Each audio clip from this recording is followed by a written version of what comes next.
Glenn Greenwald voltou. Tinha muita gente que estava achando estranho, reclamando que como que um jornalista que tinha 6 gigabytes de conversas ilegais e criminosas mostrando as entranhas da organização criminosa criada por Alexandre de Moraes dentro do STF, do TSE, de repente tinha ficado em silêncio. Será que ele ficou com medo? Será que Moraes conseguiu intimidá-lo ao ponto dele abrir mão de reportar e soltar mais artigos sobre as conversas? Não. Glenn Greenwald estava se preparando para vir para a guerra. Ele teve 2 participações, duas aparições recentemente em um podcast e a outra ele sozinho falando, onde ele soltou bombas e disse coisas que com certeza vai deixar o Alexandre de Moraes e a organização criminosa com muito medo. Dizendo ele tem muito mais para ser soltado e ele não parou só no Alexandre de Moraes. Falou abertamente outras coisas que com certeza são bombásticas e podem inclusive incorrer na sua prisão. Vamos assistir os melhores trechos, os trechos bomba da participação do Glenn Greenwald. É rapidão. Mano, tem alguma coisa aí para colocar desses arquivos que foram, Léo? É, tudo na primeira página do Folha, que obviamente tem um grande impacto. O primeiro é outra coisa que isso muitas vezes acontece, que quando essas pessoas não sabem que você tem, eles se defendem, já saem para se defender sobre o que você está mostrando, não é isso? Eles vão falar coisas que não é verdade, que é falso, não sabendo que vocês têm provas que podem mostrar na hora que eles disseram, que eles disseram é falso.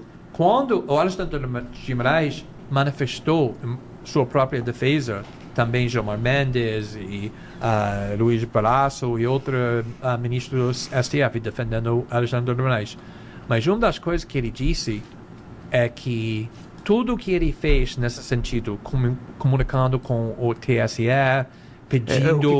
O que era o conteúdo, só para o pessoal entender? Vou explicar daqui um minuto. Só que ele disse que tudo foi documentado no processo público. Ele não estava escondendo nada. Certo. Só conseguimos provar muito rápido que isso era mentira. Que tinha 3, 4, 5 processos, pelo menos. Ok, aqui ele explica que tem muita coisa ainda para soltar e que eles seguram justamente esperando que o outro lado fale uma mentira e eles tenham nas próprias gravações a prova de que aquela mentira foi falada. Acho que nunca foi documentado.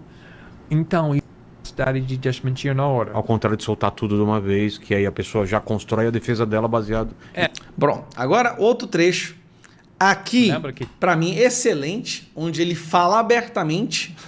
Cara, e ele é de esquerda, hein? Ele fala abertamente que o judiciário brasileiro soltou o Lula propositalmente para derrotar Bolsonaro. É como se houvesse um complô. Isso é o Glenn Greenwald falando, tá? Trump foi censurado quando ele era o presidente eleito dos Estados Unidos. No Twitter, né? O Twitter, Facebook e Google. Ah, também? Os 3. E depois disso, eles tentaram prender ele. O plano do Partido Democrático, a mídia, era vamos prender ele para impedir ele de ser candidato de novo. Então, é exatamente a mesma coisa acontecendo aqui no Brasil. Ou seja, que pessoas têm medo genuíno do movimento Bolsonaro. Em parte porque Bolsonaro ganhou com milhões de votos. Ele ganhou com facilidade contra Haddad e Manuela Dávila. E a última eleição foi muito equilibrada, voto a voto. Poucos votos depois de tudo que eles fizeram contra o Bolsonaro. E, como eu disse, eu acho que a única pessoa que conseguiu ganhar Bolsonaro era Lula. E por causa disso, eles não soltaram Lula por causa da minha reportagem. Eles soltaram Lula usando minha reportagem como pretexto, porque eles saberam que a única pessoa que tinha chance de derrotar Bolsonaro era Lula. Senão, Bolsonaro reeleito. Seria reeleito sem problema nenhum. Basicamente, ele acabou de falar que houve um complô do judiciário para impedir Bolsonaro de ser reeleito e soltar um condenado criminoso para poder fazer isso. É isso que ele disse? É isso que ele disse. Eu não tinha nenhuma outra pessoa que tinha capacidade de desafiar ele. Eu acho que só Lula. Lula ainda tem uma grande conexão para o povo, obviamente. Então, e o Bolsonaro tem grande carisma, também Lula tem. Então, eu acho que eles têm um objetivo político de derrotar o movimento Bolsonaro. Eles não têm confiança que eles conseguem fazer isso dentro das regras democráticas. Que afirmação, hein? Dentro das regras do jogo. Então, aqui no Brasil, você sente que está acontecendo isso mais do que o normal? Alguma ideologia política ela tá dominando a narrativa, assim, e escondendo ou ou mudando, porque a gente está vendo agora queimadas muito fortes aqui, né?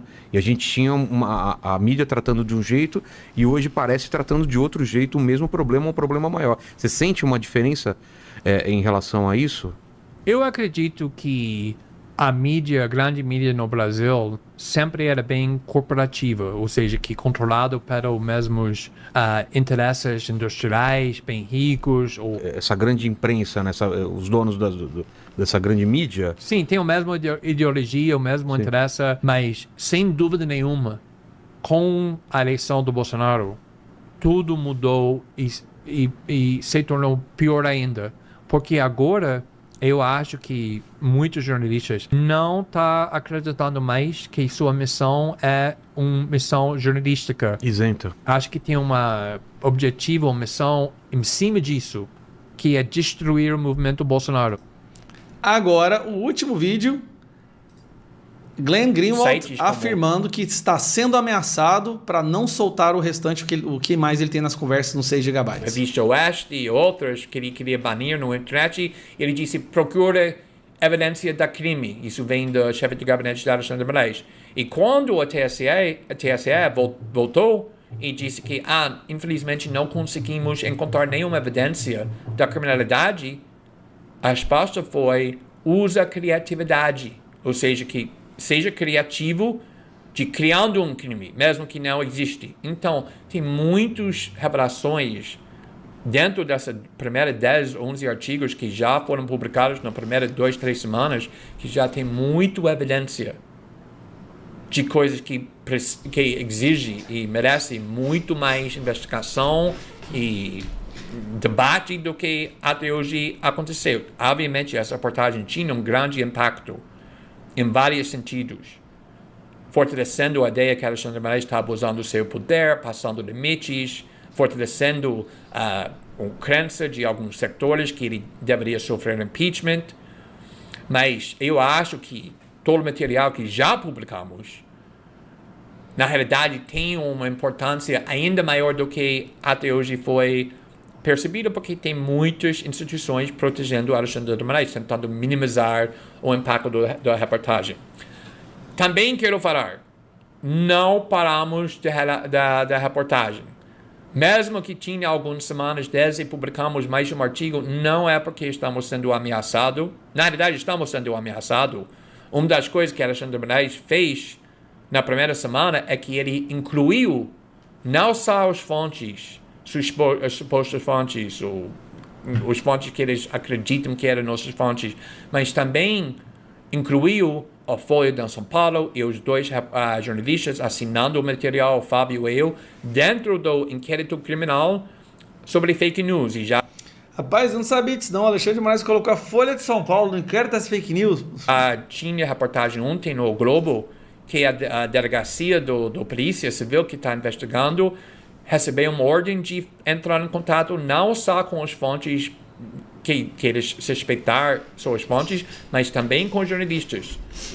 Mas mesmo assim, sendo ameaçado, nunca na minha carreira eu parei por causa de ameaças e nunca vou ser impedido por isso, porque eu entendo meus direitos como jornalista e o minuto que o jornalista está intimidado pelas ameaças, não é mais um jornalista. Um jornalista tem que enfrentar esses riscos, porque o trabalho dos jornalistas é enfrentar os mais poderosos. E, obviamente, quando está publicando os segredos de poderosos que eles não querem o público soubesse, eles vão reagir de uma forma muito agressiva e estou esperando isso. Eu já vi isso várias vezes e jamais isso pararia a reportagem.